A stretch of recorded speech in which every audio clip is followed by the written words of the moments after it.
मुख्यमंत्री श्री उद्धव ठाकरे यांनी आज आझुर्डे येथील ट्रामा केअर सेंटरची पाहणी केली।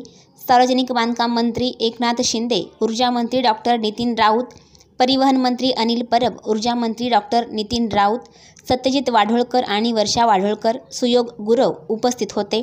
प्रारंभी हेलिपॅडवर खासदार श्रीरंग बारणे, विभागीय आयुक्त सौरभ राव, पुण्याचे जिल्हाधिकारी डॉक्टर राजेश देशमुख, MSRDCचे राधेश्याम मोपलवार, आमदार सुनील शेळके उपस्थित होते।